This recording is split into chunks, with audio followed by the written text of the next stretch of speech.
Morning students. तो हमने शुरू कर रखा है डेफिनेट इंटीग्रेशन और पिछले लेक्चर में हमने उसकी प्रॉपर्टीज को लिखा था। हमने प्रॉपर्टी लिखी थी 6। फर्स्ट और सेकंड कोई ज्यादा काम की नहीं होती, थर्ड से काम स्टार्ट होता है। तो आज हम जो सीखेंगे वो सीखेंगे questions related to properties of definite integration. तो पहला क्वेश्चन है आज का हमारा, question number first, integration 0 to 4 mod of x minus 1 dx। Modulus based question को सॉल्व करने के लिए प्रॉपर्टी थर्ड को यूज कराते हैं बेटा। सबसे पहला काम होता है मोड को रिमूव करना। क्लियर? सबसे पहला काम होता है मोड को रिमूव करना। मोड को रिमूव कैसे करोगे? जो मोड में लिखा हुआ है उसे इक्वल टू 0 करें, उससे x की वैल्यू बन के आएगी 1। ये जो वैल्यू आई 1 वो इन दोनों के बीच में लाई कर देंगे। क्लियर? ये a बना, ये b बना और ये c बना। 0 और फिर 4 के बीच में हमारी वैल्यू है 1। तो ये हमारा इंटरवल इस तरह से टूट जाएगा 0 से लेके 1 तक, 0 से लेके 1 तक और 1 से लेके 4 तक। क्लियर? 0 to 1 then 1 to 4। और हमें किसको तोड़ना है? इसे ब्रेक कराना है। कहां से चल रहा है प्रोग्राम? 0 से कहां तक जा रहा है? 4 तक। तो 0 और 4 के बीच में कौन आया? 1। इसी तरह से ये लिमिट ब्रेक हो जाएगी 0 to 1 एंड 1 to 4। क्लियर? अब इसकी टेस्टिंग करें। 0 जो है 1 है उसके बीच की कोई सी भी वैल्यू इसमें पुट करें। 0 और 1 के बीच की कोई सी भी वैल्यू पुट करें 0.5। तो 0.5 माइनस 1 अंदर क्या आएगा? नेगेटिव। और ध्यान रखें जब मोड में नेगेटिव आ जाए तो बाहर का साइन चेंज होकर इस मोड को रिप्लेस कर दिया जाता है। क्लियर? अंदर नेगेटिव आने पर जो पुट करते हैं, जो वैल्यू पुट करी, वैल्यू सिर्फ टेस्टिंग करने के लिए पुट करते हैं कि मोड के अंदर का साइन पॉजिटिव है कि नेगेटिव है। अगर साइन नेगेटिव है तो बाहर का साइन चेंज और रिप्लेस दी मोड। 1 से 4 के बीच की वैल्यू पुट करो, 2 पुट करो, 3 पुट कर लो। तो यहां पुट करोगे तो 2 - 1 1 पॉजिटिव, पॉजिटिव आने पर नो चेंज x माइनस। ये बात समझ में। 0 और 4 के बीच में 1 था तो इस तरह से 1 पे ब्रेक होगी। एक जगह इक्वल लगा लो, ऊपर लगाओ तो ऊपर लगा देना, नीचे लगाओ तो नीचे लगा देना। तो हम इस तरह से इस मोड को ब्रेक करते हैं। क्लियर? और इसके बाद हमारा इंटीग्रेशन 0 से लेके 1 तक माइनस और फिर 1 से लेके 4 तक। Then solve it. फिर इसके बाद का तो सॉल्व करना आप भी जानते हैं। तो इस तरह से इस मोड को रिमूव किया जाता है। हाँ, सेम क्वेश्चन ऐसे होता 0 से लेके 1 mod of x minus 4 dx। तो जब हम इसको इक्वल टू 0 करते तो x बराबर 4 आता और ये 4 इन दोनों के बीच में लाई नहीं करता है। तो फिर ऐसा करना गलत है। इसको ऐसे करने की कोई जरूरत नहीं है। इनके बीच की कोई सी भी वैल्यू 0 और 1 के बीच की कोई सी भी वैल्यू इसमें डालो, अंदर क्या मिलेगा? नेगेटिव मिलेगा। तो ये सीधा हम इसको रिप्लेस कर देंगे x माइनस 4 dx। तोड़ेंगे तो तब जब x की वैल्यू उनके बीच में लाई करती हो। यहां पर ये वैल्यू उनके बीच में लाई नहीं कर रही थी। सिमिलर सॉल्व इसके आप सॉल्व करके देखेंगे। और देखो integration 0 to 4 mod of x plus 1 dx। अगर हम इसको 0 के बराबर करेंगे तो इससे x की वैल्यू कितनी आएगी? -1 और ये वैल्यू -1 इन दोनों के बीच में लाई नहीं करती। तो ऐसा करना कोई जरूरत नहीं। तो फिर क्या करें? 0 4 के बीच की वैल्यू 1 2 3 अंदर पॉजिटिव आएगा। पॉजिटिव आने पर no sign change and replace the mod and solve। तो बेटा टूटेगा तब जब वो x उस लोअर लिमिट और अपर लिमिट के बीच में लाई करता हूं। जैसे यहाँ पर 1 इन दोनों के बीच में लाई कर रहा था, इसमें ये इन दोनों के बीच में लाई नहीं करता, इसमें भी ये इन दोनों के बीच में लाई। क्लियर? तो इस तरह से मोड को रिमूव किया जाता है। और देखिए integration 0 to 4 x square minus 5x plus 6 dx quadratic. तो पहला काम तो वही, इसे 0 के इक्वल करें, इसके फैक्टर करेंगे तो x माइनस 2 x माइनस 3, तो x की वैल्यू एक तो मिली 2 और दूसरे मिली 3, और ये दोनों वैल्यू इन दोनों के बीच में लाई करती है, 0 और 4 के बीच में लाई करती है 2 और 3। तो ये इस तरह से ब्रेक हो जाएगा 0 से लेके 2 तक, 0 से लेके 2 तक, 2 से लेके 3 तक और 3 से लेके 4 तक। क्लियर? कहां से शुरू होता? 0 से शुरुआत की, 4 तक चला। इसे ब्रेक कराना है, x square minus 5x plus 6। बोलो, तो 0 और 2 के बीच की वैल्यू 0 और 2 के बीच की वैल्यू 1 इसमें डाल दो, इसमें डाल दो या इसमें डाल दो बाकी की। तो यहां रखेंगे 1 तो कितना हो जाएगा 1 और 6 7 में से 5 जाएगा तो प्लस का 2, पॉजिटिव आने पर नो चेंज। ये हो जाएगा आपका x square minus 5x plus 6। Clear? 2 और 3 2.5 इसे रख देंगे, इसे रख दो तो 2.5 माइनस 2 पॉजिटिव, तो 2.5 minus 3 negative, positive negative negative. तो जब इसमें वैल्यू डालेंगे तो नेगेटिव आएगी, और नेगेटिव आने पर वहां का साइन चेंज। ओके, तो मोड में पॉजिटिव है तो नो साइन चेंज, और मोड में नेगेटिव है तो साइन चेंज। 3 और 4 के बीच की वैल्यू 3.5 इसमें रख दो या इसमें रख दो, 3.5 माइनस 2 पॉजिटिव, कुल मिला के पॉजिटिव, तो ये साइन। तो इस तरह से मोड को रिमूव किया जाता है। क्लियर? इक्वल का सिंबल 2 को इजीली इंक्लूड करा लो कहीं पर भी, तो ये इंटीग्रेशन ऐसे बन जाएगा बेटा 0 से लेकर 2 तक x square 5x plus 6 dx, 2 से लेकर 3 तक minus x square minus 5x plus 3, और 3 से लेकर 4 तक x square minus 5x plus 6 and solve.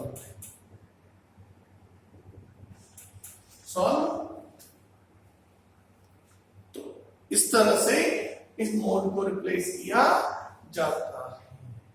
Clear?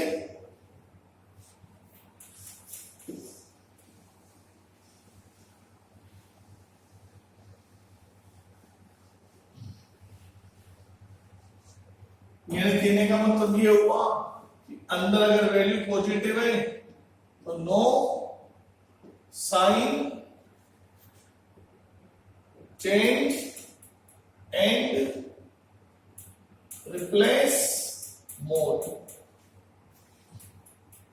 अगर वैल्यू पॉजिटिव आने पर no sign change and replace mod, और अंदर अगर नेगेटिव है तो साइन चेंज एंड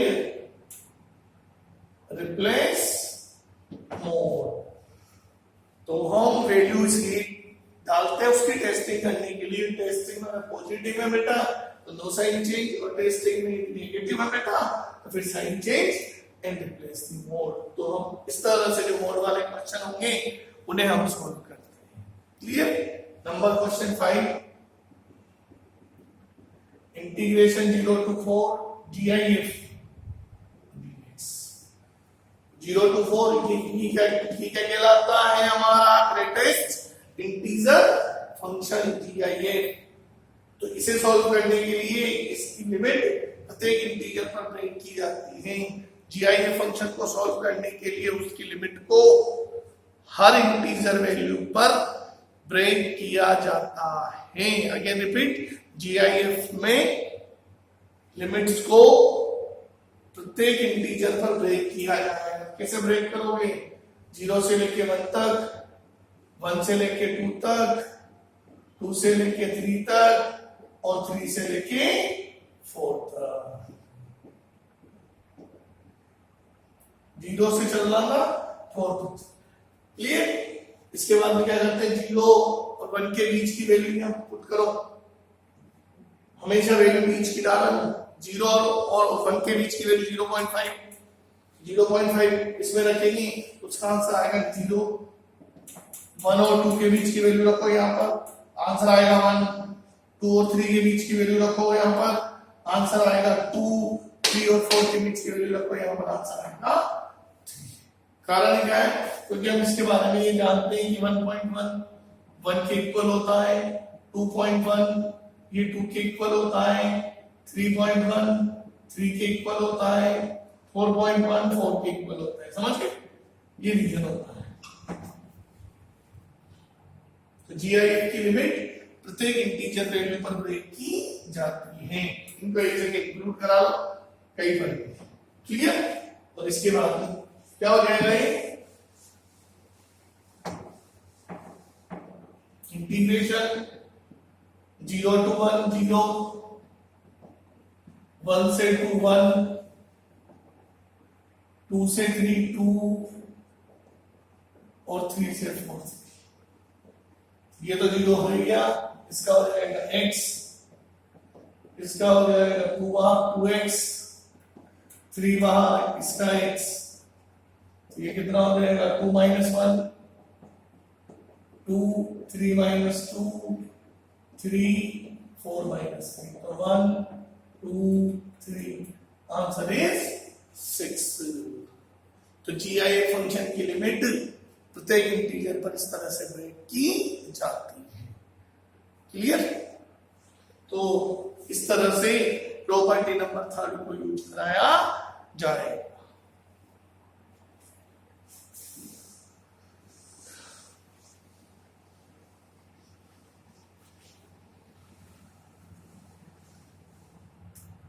और देखिए question number 6, integration 0 to π/2 1/1 plus √10x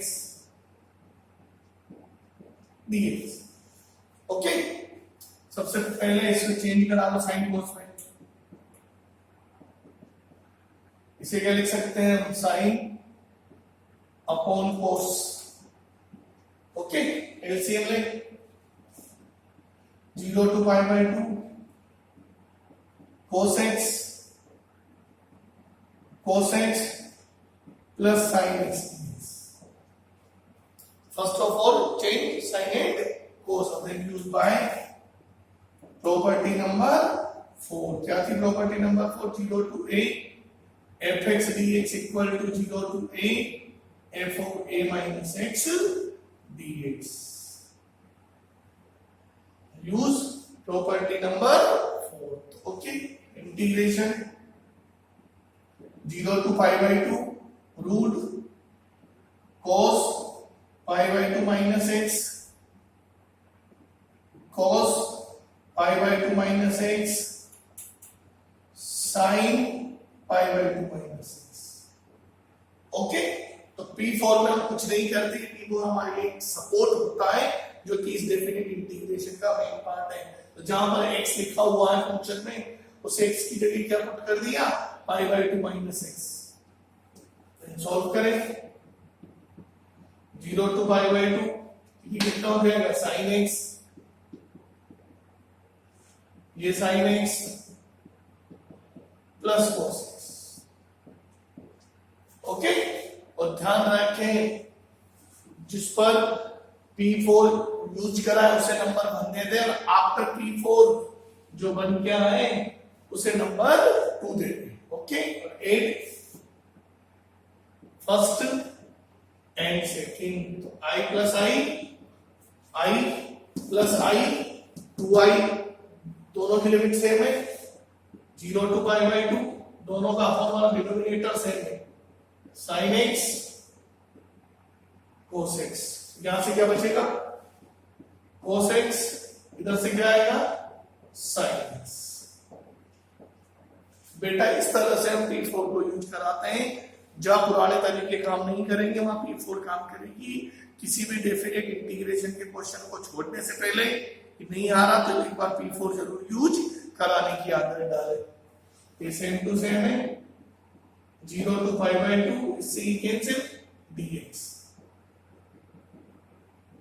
0 to 5/2 dx का x, 0 to 5/2, कितना हो जाएगा 2i equal to 5/2, then I equal to 5/4। ये हमारा आंसर। हम इस तरह से P4 को यूज कराते हैं। Clear?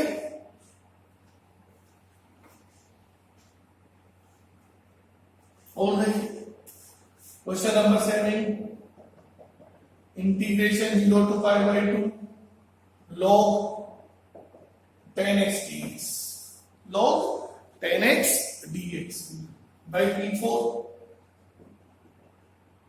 Integration 0 to 5/2 log 10, x की जगह क्या लिख देंगे, x की जगह क्या लिख दोगे, 5/2 माइनस x, क्या बच जाएगा cot x, log cot x dx। ये नंबर सेकंड, ये number first, add one and first और सेकंड को ऐड कर दिया जाएगा तो i प्लस i, 2i 0 से 5/2, इधर से log 10x, इधर से log cot x, 2i 0 से 5/2 log 10x cot x, 2i 0 से 5/2 log 10 ओके कैंसिल, और हम जानते हैं कि log 1 की वैल्यू 0, तो 2i equal to 0, then integration is 0। तो बेटा इस तरह से P4 को यूज किया जाता है। देखें